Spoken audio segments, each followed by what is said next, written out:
They call me Brian Callahan.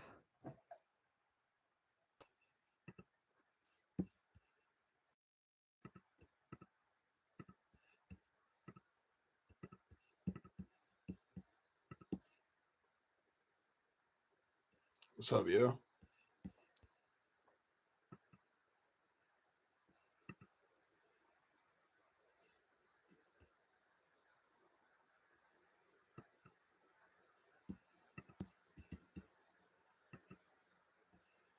All right, the mic sound. The mic, I feel like it's gonna sound all fucked up. How do I sound?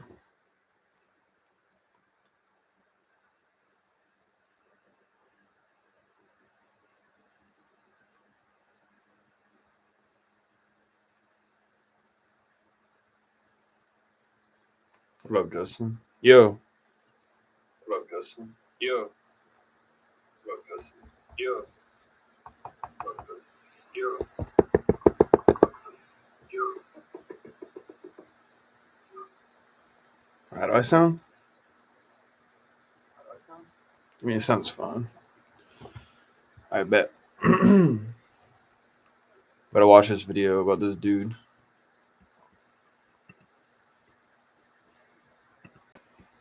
Lex Friedman.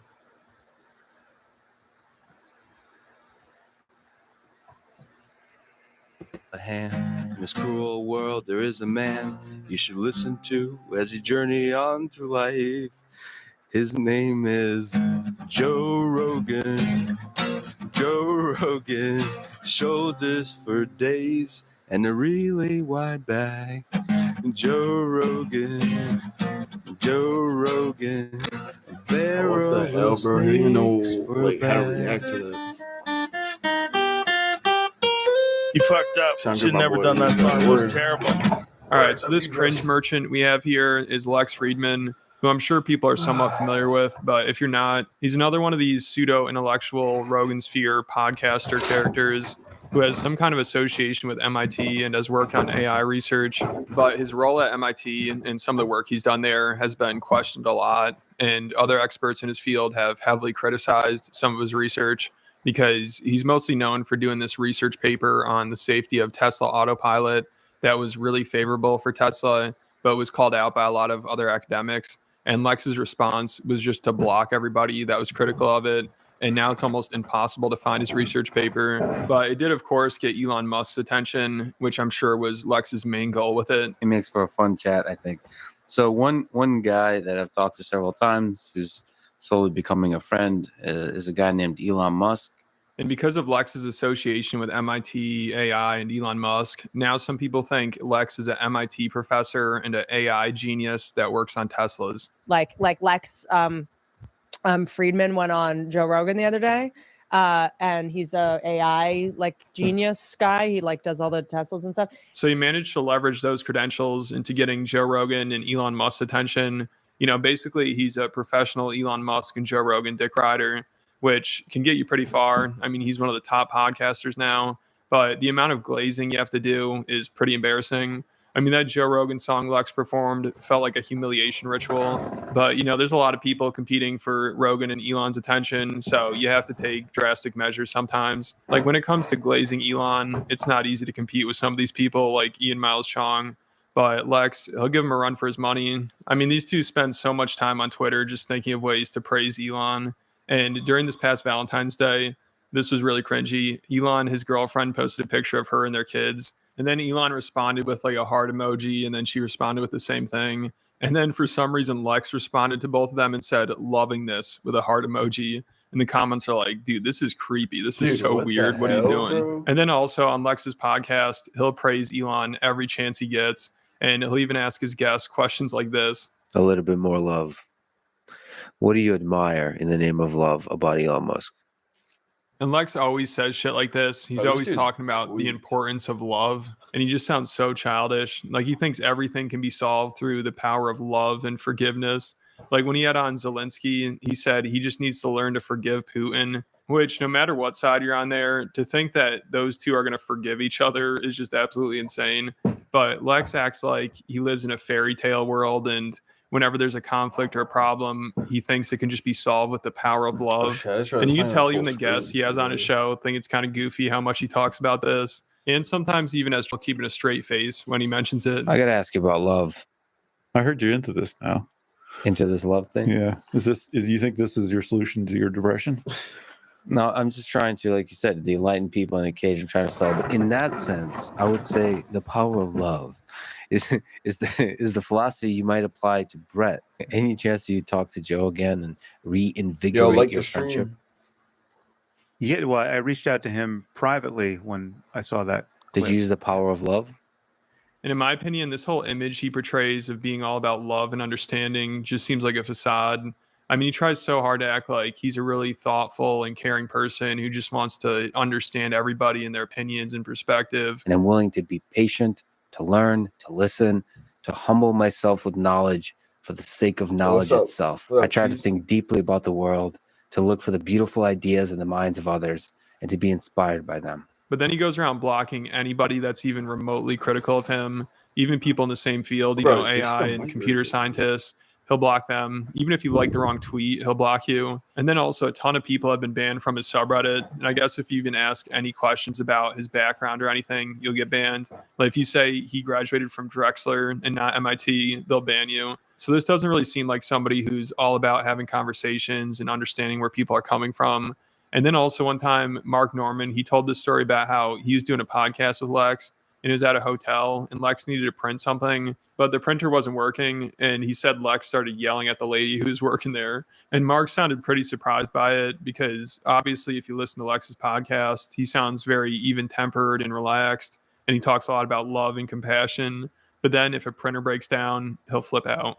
Well, what's fun is we did it in a hotel in New York. He was in town for some reason, and the printer wasn't working in the lobby. And I got to watch him yell at the lady behind the desk, and that was weird seeing him not be that robot guy. He was like, "What the hell? The printer doesn't work. Get your shit together." And some girl like, "I don't know," and I want to be like, "Hey, that's the autistic guy." And this part of the podcast was originally posted as a clip, like to the We Might Be Drunk clip channel. But then it was deleted, which makes me think Lex told them to delete it.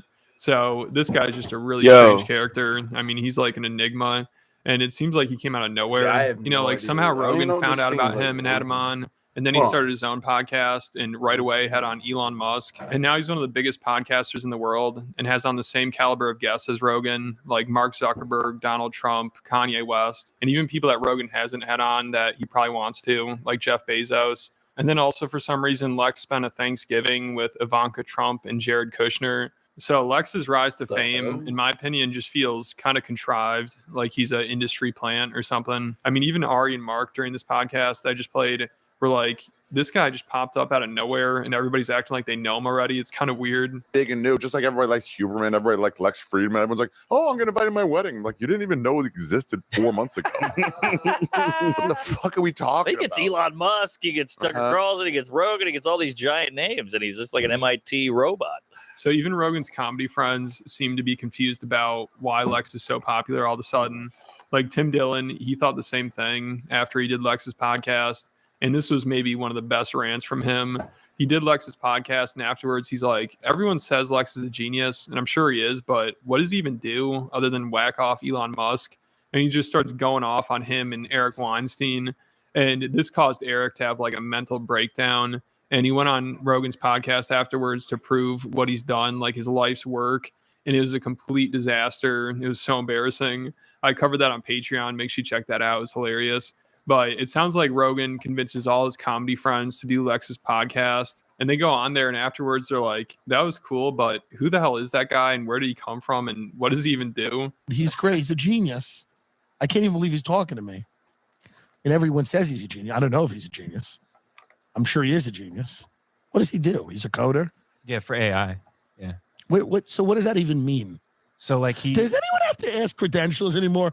Everyone goes, Eric Weinstein's a genius. Does anyone know why? What is there anything they've done? No, truly, because all they do is talk. Is there anything they've built? Is there one appliance that they have anything to do with? Have they come up with something even like the Rotato, which peels and slices a potato as you could? Is there one thing any of them have done except whack off Elon Musk and talk? I'm literally asking. and I love them all. And I don't, but I do. But whatever. They're funny. But I mean, you can't find a thing they do. What is their job? What is any of their jobs? To do research. Into what? Why and who? Where? Where's the what?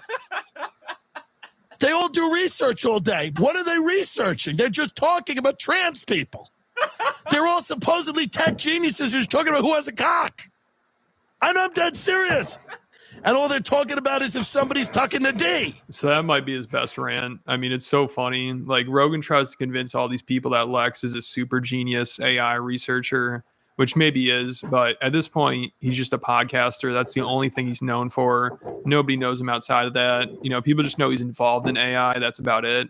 And I think most people believe he went to MIT or he teaches there because he's always bringing it up, but he never went there. He actually went to Drexler. That's where he graduated from, but he never really mentions that. And he only seems to bring up MIT, I think, to sound more legit. But if he really is this super genius who's doing all this really important AI research, why is he spending so much time doing podcasts and making songs about Joe Rogan and all this other bullshit? You know, it seems like he really just wants to be famous. And some people who know him claim all he's really cared about is just gaining a following and becoming a celebrity. And I guess his strategy to do that was to convince Joe Rogan that he's some kind of AI genius and then also suck up to him and Elon Musk, which obviously worked well. I mean, Rogan promoted him like crazy and would always tell people to do his podcast.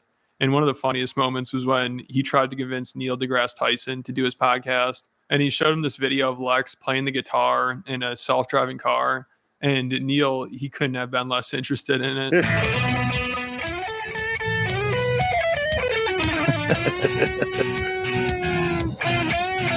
That's pretty good. Lex can shred. Give me some of that. You got to listen to this. Listen to this. Have you done Lex's podcast?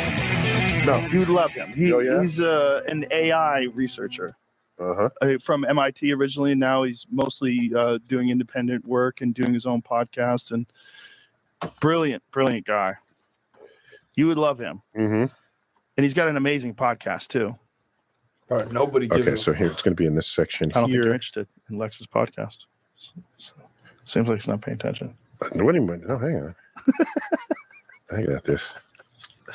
Lex, no, thank you for the tip. I'm trying to get him on, buddy. I'm trying to get him in. Lex actually is one of the most brilliant people I know. I think you would love talking to him. For an interesting quote here from Walter Bagehot. And I'm not saying Lex is a bad podcaster, but I don't know why Rogan feels the need to tell everyone they need to go on there. You know, it's not like his podcast is that unique. I mean, it's like the same thing as Rogan's, and Lex has a lot of the same interests. He talks about the same topics, and he's heavily inspired by Rogan. So I don't know why Joe feels like all these people that just did his podcast need to go do another one with this random AI researcher nobody even knew about not too long ago.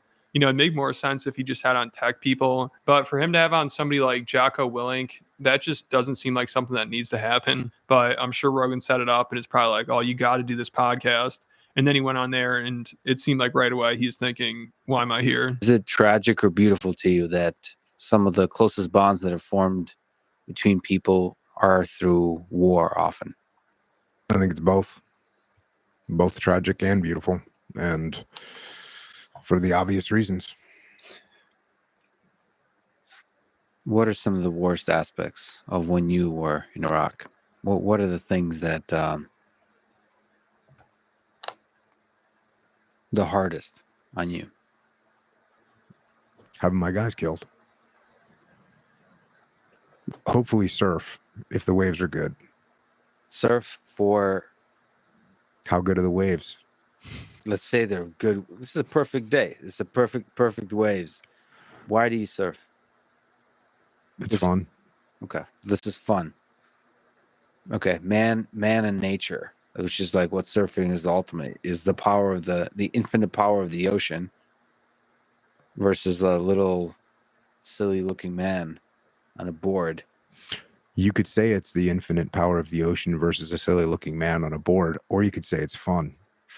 And Lex just really wants to be like Rogan. You know, he has a lot of the same interests. He's into jujitsu, comedy, hunting, lifting, and he'll try to convince people that he's an alpha male Like he hates the idea of people thinking of him as a nerd or a beta. So he has to remind people that he's an alpha and he has a Rogan inside him and he's a man's man because he likes to lift heavy objects. Okay, so I love fighting. I've been in street fights my whole life. I'm as alpha in everything I do as it gets. And the fact that I Joe Rogan said that I thought Scent of a Woman is a better movie than John Wick put me into this beta category. Like I'm a total bro in a sense. Like I may not look like it, but I have like a Rogan inside me. And my dad, like I really am a man. What is this guy saying? Man. Mm-hmm. Except for the times in like Harvard Square and academia rubs off on me. But for the most part, man's man. What does a man's man mean? May I get Like, granular? There's just a list of stupid shit you do. Like I like lifting heavy things. I like building stuff. Bro, his ass don't build no. I love the idea of hunting. I love fishing. I like knives and guns and Risk, danger. risk and danger. Yeah. Okay, so I'd like the carnal sort of. I love fighting, combat, violence. But not in relationships. I mean, like literally getting in a street fight. Yes. Just two monkeys going at it. Yeah.